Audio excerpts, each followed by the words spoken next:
안녕하세요. 예비 고1 겨울방학 특강 국어 과목에 대해서 안내를 해드리겠습니다. 저는 일단 다원에서 국어를 가르치고 있는 이윤정 선생님이라고 합니다. 지금 중3 친구들 이제 입학 전까지 지금 이제 100일 정도 남기고 겨울방학이 이제 그 사이에 끼어 있잖아요. 요 사이에 정말 자, 어제 본 수능도 되게 어려웠다고 하는데 이번에 킬러 문항을 이제 없앤다고 했음에도 불구하고 역시 1등급 컷이 80점대로 해서 또 낮게 나왔잖아요. 근데 거기서 특히 문학과 문법이 굉장히 국어는 어렵게 나왔다 이런 평가를 하고 있거든요. 그래서 이제 더더군다나 저는 그 전부터 이 커리큘럼을 준비를 하고 있었지만 고등학교에 입학하면서 내신도 그리고 궁극적으로는 수능까지도 좀 잘 보려면 어떻게 지금 뭘 대비하는 것이 좋은가 이런 거에 대해서 약간 저의 방향성과도 약간 맞았던 것 같아서 조금 좀 결과를 이렇게 자세히 지켜보았습니다.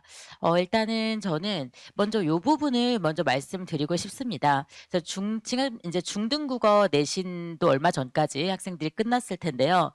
이제 고등국어로 가면 정말 구체적으로 뭐가 그렇게 달라지는데 그렇게 어렵냐 이렇게 이제 느끼실 텐데요. 벌써 제가 오른쪽에 이제 중등국어를 좀 정리하고 왼쪽에 중등국어를 정리하고 오른쪽에 고등국어를 정리해 놓았는데 벌써 제가 정리한 글자 수만 해도 굉장히 차이가 나죠. 일단 중등국어는 좀 관심 있게 지켜보신 분들 다 알고 계시겠지만 일단 시험 범위 자체가 딱 세 글자 교과서를 바탕으로 하고 있습니다. 그래서 특히 이제 학교마다는 그중에서 이번에 현대시가 들어가면 현대시를 몇 작품 더 하기도 하고 요런 건 있지만 이제 대부분의 중학교에서는 교과서를 바탕으로 거의 지필고사를 100% 보고 있죠. 그리고 문제 유형 같은 경우에도 문제 자체가 보기 발문을 이용하는 경우가 거의 없고 한두 행 정도의 단편적인 질문 그리고 시험지 전체도 3장, 4장을 넘지 않는 좀 단순한 이제 그리고 25문항 정도의 이제 작은 문항수를 보이고 있습니다. 자, 그리고 선택지 같은 경우에도 이제 그 어휘들을 중학교 때 배우는 그 국어 교과서의 어휘들을 좀 분석해 보면 생활어라든지 구체적인 어휘를 주로 사용해서 문제에서 봤어도 뭐 그렇게 크게 이제 괴리감이 느껴지지 않는 그런 어휘를 통한 정보 확인형 선택지가 많은 경우가 있는데요. 그래서 이제 뭐 조금 암기하고 시험 전에 저 선생님 3시간 봤는데 90점 넘었어요. 뭐 이런 친구도 있을 정도로 암기와 문제풀이 위주의 어떤 조금 훈련만 되면은 좀 더 고득점을 받을 수 있는 그런 시험이라고 볼 수 있습니다. 고등국어에선 절대 통하지 않습니다. 고등국어에 오면은 고1 중간고사 첫 시험부터 첫 시험인데 고등학교 입학해서 첫 시험인데 이런 느낌이 드실 정도로 굉장히 이제 문제의 난이도나 문제에 쓰이는 시험에 쓰이는 이제 어휘 같은 게 굉장히 달라지는데요. 특히 이 부분을 제가 강조를 해드리고 싶어요. 그래서 여기 시험범위 있는데 보시면은 교과서는 당연히 들어가는데 교과서에 이제 문학이나 문법 부분의 대단원들을 이제 한 단원, 두 단원씩 선택을 하고 특히 이번에 부교재에 제가 빨간색을 드렸는데 그 부교재라고 하면은 학교별로 사실 이제 종류는 다르죠. 그래서 학교별 문제집이라든지 역대 모의고사 기출이라든지 이제 학교별 프린트를 따로 제공을 하신다든지 그런 것들이 있을 수 있는데 사실은 그 뭐 형식은 다 다르지만 그 안에 딱 까놓고 보면은 그게 다 최신 모의고사 기출인 경우가 대부분 90% 이상입니다. 그러다 보니까 이 모의고사도 미리 대비하면 확실히 내신에도 도움이 된다라고 볼 수가 있는 것이죠. 자, 그리고 실제 문제에서도 3번처럼 교과서 외에 작품과 발문들이 많이 출제가 되고 있기 때문에 이번 시험 범위는 이제 교과서와 부교재 이런 정도로 정해지지만 대부분의 변별력은 교과서보다는 그 외의 외부 발문과 부교재에서 나타난다고 볼 수 있습니다. 자, 문제 유형 면에서도 제가 이렇게 분석을 좀 해드렸고요. 특히 어휘 면에서 저는 좀 강조를 드리고 싶은데 한자어, 전문어, 추상어 이런 정말 중등 때와는 반대되는 그리고 좀 더 관념적이고 어려운 전문어 중심으로 구성이 되는 선택지를 풀어야 되기 때문에 굉장히 이제 그냥 몇 시간 시험 전 몇 시간 이건 정말 말도 안 되고 시험 전 뭐 일주일 이런 것 또 말도 안 되고 정말 지금부터 진짜 방학 때부터 틈틈이 선행을 해서 그 개념에 대해서 반복적으로 공부가 된 학생들이 좀 빠른 시간 안에 이런 이제 문제를 해결할 수 있는 시험이라고 말씀드리고 싶습니다. 그러면 지금 현행 고1 국어 과정에서 공통 과정은 뭘 배우냐라고 말씀드리면 일단 뭐 문학과 문법을 제가 정리를 해 보았습니다. 그 외에도 전 영역이 들어 있는데요.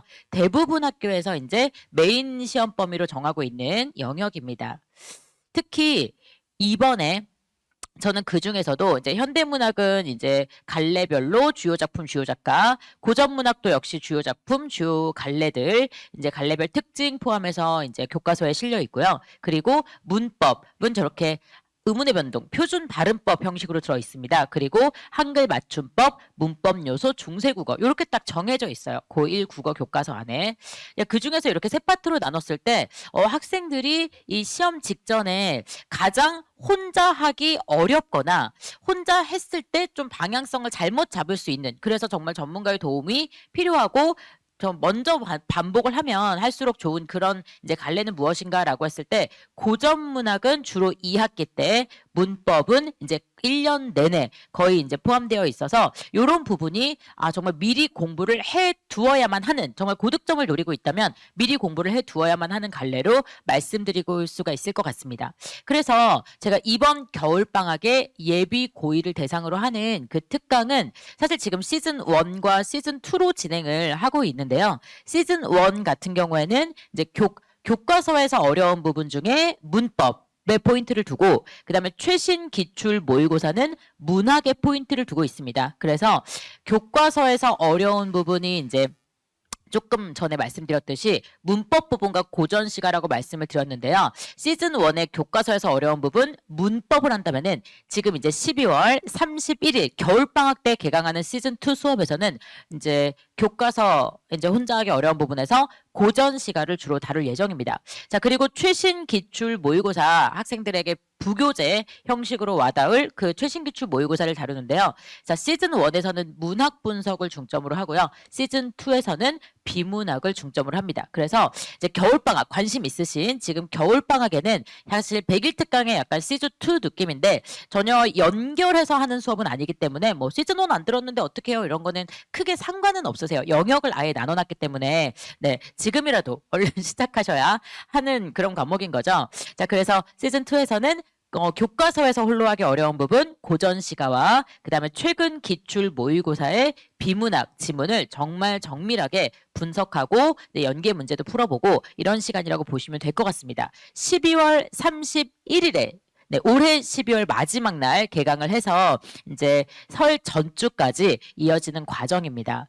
자, 그래서 조금 자세히 말씀드리면 이제 고1 국어 2학기 과정에 주로 고전 시가를 봅니다. 이제 2학기의 국어의 빌런이라고 할 수 있죠. 그래서 교과서 고전 시가, 이 부분이 특히 1학기의 현대문학보다도 좀 연계 지문을 프린트도 많이 주시고 그래서 작품 수를 많이 출제하시는 편이에요. 그래서 특히나 이거를 이 단기간에 아이들이 수용할 수 있을까, 공부할 수 있을까라는 이제 의문이 많이 드는 그런 시험 범위일 때가 많은데 미리 공부를 그랬기 때문에 해야만 한다. 그래서 마련했고요. 그 다음에 부교재에서 시즌 2에는 겨울방학에는 최신 모의고사 기출 비문학을 합니다. 최신 모의고사 기출 비문학. 그래서 수능이 조금 어려운 1등급 컷이 약간 80점대로 가고 있기 때문에 지금 1학년, 2학년 모의고사도 비슷한 패턴으로 가고 있거든요. 그래서 이게 모의고사가 1학년임에도 불구하고 절대 쉽지 않습니다. 그리고 이 문제를 굉장히 정밀하게 변형해서 내면은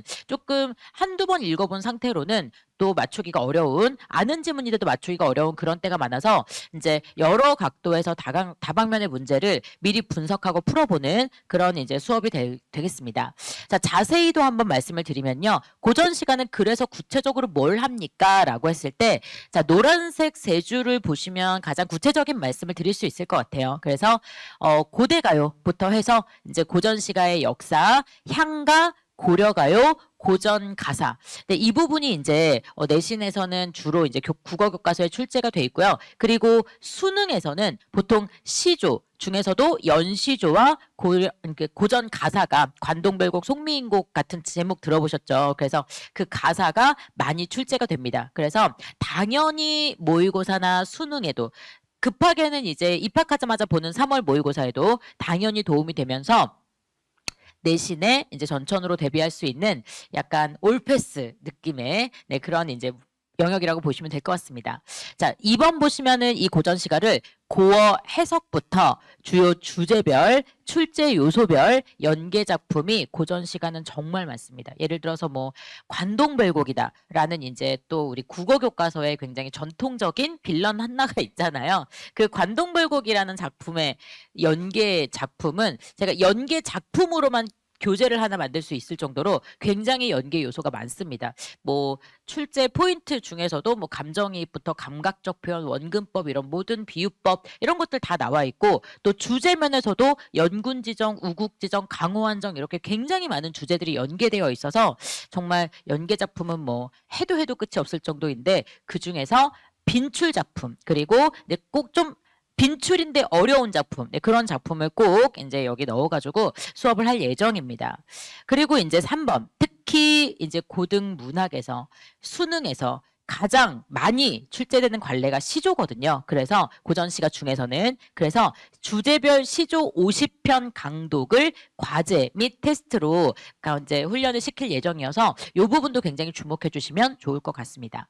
자, 그리고 최신 모의고사 비문학은 이제 올해까지 2023년 올해까지 3개년 고1 모의고사 비문학은 어쨌든 한 번은 다 풀어보게 할 예정이고요. 그중에서 이제 좀 고난도 지문인 경우에는 자세히 분석하고 연계되는 이제 주제까지도 주제가 연계되는 다른 지문까지도 같이 한번 풀어보는 네, 그런 이제 시간이 될 것 같습니다. 그래서 이제 내신에선 당연히 이제 변별력은 교과서보다는 사실 부교재에 있거든요. 1등급, 2등급 가르는 그 0점 몇 점 차이가 내신보다는 이런 부교재 비문학을 특히 잘한 아이들이 변별력 가져가기 때문에 반드시 대비해야 되는 영역이시고요. 당연히 2번 3월 모의고사에도 네, 비문학 쉽지만은 않을 이제 지문이고 그리고 아이들이 이제 고등학교에 들어가서 처음 보는 모의고사니만큼 굉장히 긴장된 시간 속에서 볼 거잖아요. 그래서 그런 모의고사에도 대비할 수 있는 영역이라고 말씀드릴 수 있겠습니다. 자, 이렇게 해서 12월 31일부터 이제 설 전주까지 진행되는 6주 특강이 이제 앞서 말씀드린 교과서 고전 시가와 그다음에 이제 최신 모의고사 기출 비문학 수업이고요. 그리고 설 연휴에는 충분히 쉽니다. 설 연휴에는 이제 한 주 휴강을 한 다음에 2월 또 우리가 그냥 흘러갈 수 없잖아요. 그래서 2월 2주 동안에 이제 정말 입학 3월 2일에 입학 전 딱 2주 동안 이때 정말 마지막까지 엑기스처럼 진짜 주입해주고 싶다. 주입해주고 싶은 정말 그런 엄매 개념이 있어서 제가 요맘때 엄매 특강을 하고 있습니다. 여름방학이나 이럴 때도 2주씩 이제 이렇게 스페셜 특강을 하고 있는데 할 때마다 정말 이렇게 수강 후기도 너무 좋고 또 앵콜 요청도 많이 있었던 이제 특강이어서 더더욱 저 추천드리는 네, 그런 이제 특강입니다. 2월 내년이네요. 내년 2024년 2월 18일 일요일에 개강해서 25일 그 다음 주 2주 동안 진행이 되고요. 시간 오후 2시. 앞서 말씀드린 시즌2 겨울방학 그 고전시가 그다음에 비문학 특강도 2시인데요. 2시에 저의 예비고일 수업은 계속 이어지고 있습니다.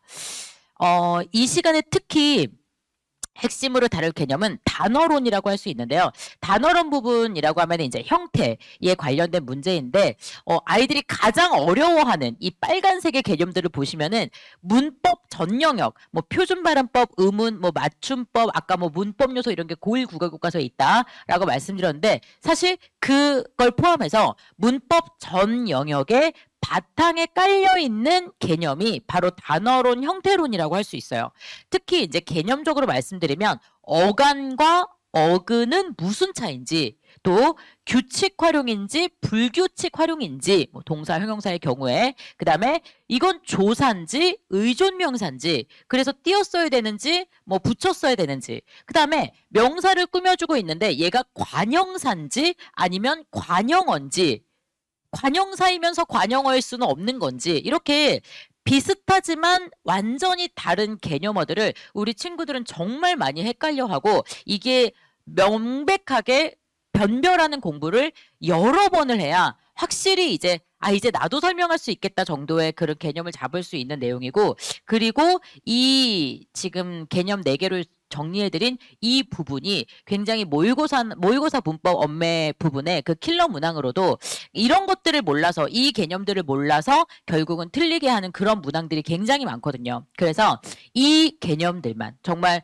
전체 문법 개념에 있어서 이제 핵 이템이라고 할 수 있는 이 개념들을 집중적으로 공부하는 그런 특강이라고 보시면 될 것 같아요. 그래서 첫 번째 회차에는 단어론 1이라고 해서 단어의 형성, 뭐 파생어, 합성어 이런 거 들어보셨죠? 그래서 단어가 어떻게 해서 형성되는가와, 그 다음에 품사에서 품사계의 빌런, 그렇죠? 활용하기 때문에 이제 아이들이 힘들어하는 용언 단원을 이제 첫째 주에 요 개념 2개를 중심으로 해서 중점적으로 공부할 예정이고요. 두 번째 회차에는 이제 품사 2로 넘어가서 체언부터 독립원까지 나머지 품사들을 배우는 과정에서 중점이 되는 개념을 중심으로 한다는 게 차별성이죠. 조사냐, 의존명사냐, 관형사냐, 관형어냐. 특히 이 품사론 안에서도 잘 틀리는 그런 개념어를 중심으로 저것만큼은 정확히 알고 갈 수 있도록 하는 그런 특강이 되겠습니다. 그래서 정말 엄매 특강 2월 그 마지막 2주 기다리셔서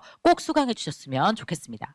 자, 이 두 수업 모두 포함해서 저는 이제 어떻게 관리를 할 수 있겠냐라고 물어보신다면은, 일단 복습평가를 매주 학생들이 이제 성취한 내용을 토대로 해서 제가 직접 제작하는 자체 제작 복습평가 치르고 있고요. 그 다음에 이제 수업이 끝나고 나면은 2시에서 5시 이렇게 3시간 수업이거든요. 그 뒤에 1시간 정도 개별 클리닉 시간을 갖고, 이거는 필수 참여는 아닌데 이제 기준이 있습니다. 그래서 1번 같은 경우 과제 수행률이 80% 미만인 경우, 그 다음에 두 번째 복습평가가 80점 미만인 경우는 뭐 필수 참여 이고요. 이제 뭐 복습평가 같은 경우에는 80점이 미만이면 자기가 틀린 문제에 대해서 내 답이 왜 틀렸는지, 그리고 정답은 왜 정답인지를 본문의 근거를 두고, 원래 이제 지문의 근거를 두고, 또는 암기한 내용, 개념을 근거로 두고 이제 작성해서 저한테 오답 노트를 제출하고 확인받아야 하는 그런 클리닉이 진행됩니다. 그 외에도 수업 내용에서 미개 해결 부분이라든지 뭐 그 외에 더 이제 남아서 질문하고 싶은 내용 있으시면 당연히 클리닉 시간 활용하셔서 공부해도 가능합니다. 자, 그 외에도 이제 평소에 카카오톡이나 문자를 통해서 항상 열려 있기 때문에 부모님 상담하고 싶은 하시고 싶은 내용이라든지 학생들 질문하고 싶은 내용 실시간으로 해결을 해주고 있고요. 만약에 신청하면 모든 수업은 촬영이 되기 때문에 최신 버전 수업 동영상을 복습용으로 제공을 하고 있고, 결석할 시에도 제공을 해드리고 있습니다. 자, 이런 식으로 이제 그 관리를 준비하고 있고요. 그래서 지금 이제 윈터 스페셜이라고 이름을 지어봤어요. 겨울방학에 12월, 1월까지는 정말 우리 아이가 고등학교 들어가서 교과서에서 어려워할 부분, 그 부분 콕 집어서 변별력 미리 가져가 주시고, 2월에는 엄매 특강을 통해서 정말 엄매 자신감을 갖고 입학할 수 있는 그런 시간 마련해 주시면 좋겠습니다. 자, 지금까지 이윤정이었습니다. 감사합니다.